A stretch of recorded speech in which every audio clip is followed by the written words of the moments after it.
ಶ್ರೀ ಕ್ಷೇತ್ರ ಧರ್ಮಸ್ಥಳದಲ್ಲಿ ನೂರಾರು ಶವಗಳನ್ನು ಹೂತಿಟ್ಟಿರುವಂತಹ ಆರೋಪ ಪ್ರಕರಣಕ್ಕೆ ಸಂಬಂಧಪಟ್ಟಂತೆ ಒಂದು ರೀತಿಯಲ್ಲಿ ಪ್ರಮುಖ ಆರೋಪಿ ಮತ್ತು ಇಷ್ಟೆಲ್ಲ ಪ್ರಕರಣಗಳಿಗೆ ಜನಸಾಮಾನ್ಯರಲ್ಲಿ ಒಂದು ರೀತಿಯಲ್ಲಿ ಯೂಟ್ಯೂಬ್ ಮುಖಾಂತರ ವಿಡಿಯೋಗಳು ಮಾಡಿದ್ದಂತಹ ಸಮೀರ್ಗೆ ಖಾಕಿ ನೋಟಿಸ್ ಕೊಟ್ಟರು, ಬರ್ತಾ ಇಲ್ಲ ಅವರಡೆ ಸಮೀರ್. ಇನ್ನೂ ವಿಚಾರಣೆಗೆ ಹಾಜರಾಗಿಲ್ಲ ಯೂಟ್ಯೂಬರ್. ಪ್ರಚೋದನೆ ನೀಡಿದ ಆರೋಪದಲ್ಲಿ ಈಗಾಗಲೇ ಎಫ್ಐಆರ್ ದಾಖಲಾಗಿದೆ ಸಮೀರ್ ವಿರುದ್ಧ.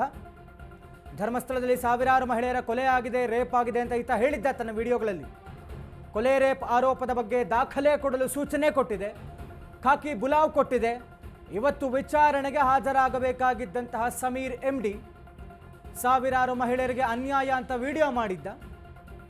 ಅತ್ಯಾಚಾರ, ಹತ್ಯೆ ಆಗಿದೆ ಅಂತ ಆರೋಪಿಸಿರುವಂತಹ MD ಸಮೀರ್, ದೂತ ಸಮೀರ್ ಧರ್ಮಸ್ಥಳ ಠಾಣೆಗೆ ಇವತ್ತು ಹಾಜರಾಗಬೇಕಾಗಿತ್ತು, ಬಟ್ ಇನ್ನೂ ಬಂದಿಲ್ಲ.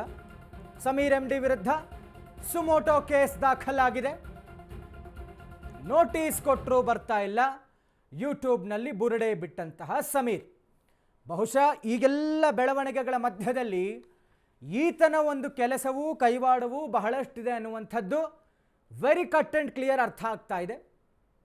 ಈತ ಸುಮ್ಮನೆ ಯಾವುದೇ ದಾಖಲೆಗಳಿಲ್ಲದೆ ಆಧಾರರಹಿತವಾಗಿ 4 ಗೋಡೆಗಳ ಮಧ್ಯ ಒಂದು ಕ್ಯಾಮ್ರಾ ಇಟ್ಕೊಂಡು ತನ್ನ ವಿಡಿಯೋಗಳಿಗೋಸ್ಕರ ಬಾಯಿಗೆ ಬಂದ ಹಾಗೆ ಇಷ್ಟು ದೊಡ್ಡ ಶ್ರದ್ಧಾ ಕೇಂದ್ರದ ವಿರುದ್ಧವಾಗಿ ಆ ಒಂದು ಸ್ಥಳದಲ್ಲಿ ಸಾವಿರಾರು ಹೆಣ್ಣು ಮಕ್ಕಳ ಹತ್ಯೆಗಳಾಗಿದ್ದಾವೆ, ಅತ್ಯಾಚಾರಗಳಾಗಿದ್ದಾವೆ, ಎಲ್ಲರಿಗೂ ನ್ಯಾಯ ಕೊಡಿಸೋಣ, ಎದ್ದೇಳಿ ಬೀದಿಗೆ ಬನ್ನಿ, ಹೀಗೆ ಕುಮ್ಮಕ್ಕು ಕೊಡುವಂತಹ ಪ್ರಚೋದನಕಾರಿ ಹೇಳಿಕೆಗಳನ್ನು ಬಹಳ ಪೌರುಷದಿಂದ ಅವನದ್ದೇ ಆ್ಯಕ್ಷನ್ಸ್ನಲ್ಲಿ ಭಾಳ ಚೆನ್ನಾಗಿ ಹೇಳಿದ್ದ. ಹೀಗಾಗಿ ಅದೇನು ಹೇಳಿದೆಯಲ್ಲಪ್ಪ, ಒಂಚೂರು ಪ್ರೂಫ್ ಇದ್ದರೆ ತಗೊಂಬಾರಪ್ಪ ಅಂತ ಕರೆದಿದ್ದಾರೆ ಖಾಕಿ. ಬಟ್ ಇಲ್ಲಿಯ ತನಕ ಬಂದಿಲ್ಲ. ಡೀಟೇಲ್ಸ್ ಕೊಡ್ತಾ ಹೋಗ್ತಾರೆ ನಮ್ಮ ಪ್ರತಿನಿಧಿ ಅಭಿಷೇಕ್, ನೇರ ಸಂಪರ್ಕದಲ್ಲಿ ಜಾಯಿನ್ ಆಗ್ತಾ ಇದ್ದಾರೆ.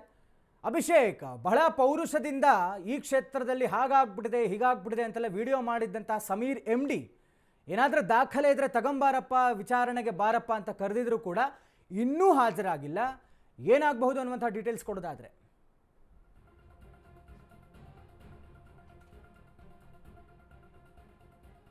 ಎಸ್, ಒಂದು ರೀತಿಯಲ್ಲಿ ಸ್ಪಷ್ಟವಾದಂತಹ ಕಾನೂನು ಉಲ್ಲಂಘನೆ ಅಂತಾನೆ ಹೇಳಬಹುದಾಗಿದೆ. ನ್ಯಾಯಾಲಯ ಸ್ಪಷ್ಟವಾಗಿ ಹೇಳಿದೆ, SIT ಅಧಿಕಾರಿಗಳ ಮುಂದೆ ನೀನು ತನಿಖೆಗೆ ಹಾಜರಾಗಬೇಕು ಅಂತ ಹೇಳಿ. ಆದರೆ ಅದನ್ನ ಧಿಕ್ಕರಿಸಿ ತಾನು ಈಗ ಸದ್ಯದ ಮಟ್ಟಿಗೆ ಎಸ್ಕೇಪ್ ಆಗಿರುವಂತ, ಅಂದ್ರೆ SIT ಕಚೇರಿಗೆ ಬಾರದೇ ಇದ್ದಂತಹ ಸಂದರ್ಭದಲ್ಲಿ ಸಹಜವಾಗಿ ಅದನ್ನ ಎಸ್ಕೇಪ್ ಅಂತಾನೆ ಹೇಳ್ಬೋದಾಗಿದೆ. ಹೀಗಾಗಿ ಸದ್ಯ ಆತನ ಬಾರದೆ ಇರೋದಕ್ಕೆ ಇದು ಅಂದ್ರೆ ದಾಖಲೆಗಳು ಇಲ್ಲದೆ ಇರುವುದು ಕೂಡ ಒಂದು ಕಾರಣ ಇರಬಹುದಾದಂತಹ ಚಾನ್ಸಸ್ ತುಂಬಾ ಇದೆ ಅಂತಾನೆ ಹೇಳ್ಬೋದಾಗಿದೆ. ಸದ್ಯ ಅಷ್ಟು ಆರೋಪಗಳು ಅಂದ್ರೆ ಒಂದಲ್ಲ ಎರಡಲ್ಲ ಸಾವಿರಾರು ಹೆಣಗಳನ್ನು ಹೂತಾಕಿದ್ದಾನೆ ಅಂತ ಹೇಳಿ ಏನೊಂದು ಹೇಳಿಕೆಯನ್ನು ಕೊಟ್ಟನಲ್ಲ, ಅದಕ್ಕೆ ಎಲ್ಲರಿಗೂ ಕೂಡ ಪ್ರೂಫ್ ಬೇಕು. ಅಂದ್ರೆ ಸುಮ್ಮನೆ ಸಾವಿರಾರು ನೂರಾರು ಅಂತ ಹೇಳಿ ಅಂದ್ರೆ ಅದು ಏನು ಸಾಮಾನ್ಯ ಅಲ್ಲ. ಅಷ್ಟು ಜನರನ್ನ ಅತ್ಯಾಚಾರ ಮಾಡಿ ಕೊಂದು ಹಾಕೋದು ಅಂತ ಹೇಳಿದ್ರೆ ಅದು ಬಿಗ್ ಕ್ರೈಮ್ ಅಂತಾನೆ ಹೇಳ್ಬೋದು. ಆದ್ರೆ ಅದಕ್ಕೆ ಬೇಕಾದಂತಹ ಸಾಕ್ಷಿಗಳನ್ನು ಒದಗಿಸದೇ ಇದ್ದಂತಹ ಸಂದರ್ಭದಲ್ಲಿ ಸಹಜವಾಗಿ ಈತನಿಗೆ ಯಾರು ಹೇಳಿಕೊಟ್ರು ಅಂದ್ರೆ ಈ ರೀತಿಯಾಗಿ ಅಪಪ್ರಚಾರ ಮಾಡೋದಕ್ಕೆ, ಒಂದು ಧಾರ್ಮಿಕ ಕ್ಷೇತ್ರದ ವಿರುದ್ಧವಾಗಿ ಈ ರೀತಿ ಕೀಳು ಮಟ್ಟಕ್ಕೆ ಒಂದು ಹೇಳಿಕೆಗಳನ್ನು ನೀಡುವಂತಹದ್ದು ಮತ್ತೆ ಜನರನ್ನ ಪ್ರಚೋದನೆ ಮಾಡುವಂತಹ ಒಂದು ಕೆಲಸಕ್ಕೆ ಯಾರು ಕುಮ್ಮಕ್ಕು ಕೊಟ್ಟರು ಅನ್ನುವಂಥದ್ದು ಇಲ್ಲಿಗೆ ಪ್ರಶ್ನೆಯಾಗಿದೆ. ಈ ಒಂದು ಪ್ರಶ್ನೆಗೆ ಉತ್ತರ ಸಿಗಬೇಕು ಅಂತ ಹೇಳಿದ್ರೆ ಆತ SIT ಅಧಿಕಾರಿಗಳ ಮುಂದೆ ಬಂದು ವಿಚಾರಣೆಯನ್ನ ಎದುರಿಸಬೇಕಾಗುತ್ತೆ. ಆ ವಿಚಾರಣೆ ವೇಳೆ ಯಾರ್ಯಾರ ಹೆಸರನ್ನ ಹೇಳ್ತಾನೆ ಅಥವಾ ಈತ ಹೇಳಿದ್ದೆ ನಿಜವಾದಂತಹ ಸಂದರ್ಭದಲ್ಲಿ ಸೂಕ್ತವಾದಂತಹ ದಾಖಲೆಗಳನ್ನು ಕೊಡಬೇಕಾಗುತ್ತೆ.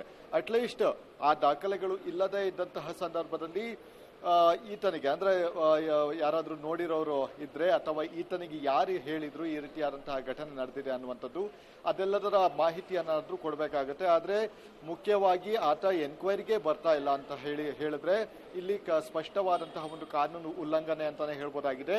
ಈಗ ಸದ್ಯ ಆತನನ್ನ ಎನ್ಕ್ವೈರಿಗೆ ಬರ್ಲಿಲ್ಲ ಅಂತ ಏನಾದ್ರು ಹೇಳಿದ್ರೆ ಇದನ್ನೇ ಕೋರ್ಟ್ಗೆ ಹೋಗಿ ಹೇಳ್ತಾರೆ, ವರದಿಯನ್ನ ನೀಡಲಾಗುತ್ತೆ. ಅಂದ್ರೆ ಈ ರೀತಿಯಾಗಿ ಎನ್ಕ್ವೈರಿಗೆ ಸಹಕಾರವನ್ನ ನೀಡ್ತಾ ಇಲ್ಲ, ಹೀಗಾಗಿ ಆತನನ್ನ ವಶಕ್ಕೆ ಕೊಡಿ ಅಂತ ಹೇಳಿ ಕೋರ್ಟ್ಗೆ ಮನವಿ ಮಾಡಿ ಆತನನ್ನ ವಶಕ್ಕೆ ಪಡೆದುಕೊಳ್ಳುವಂತಹ ಸಾಧ್ಯತೆ ಇದೆ.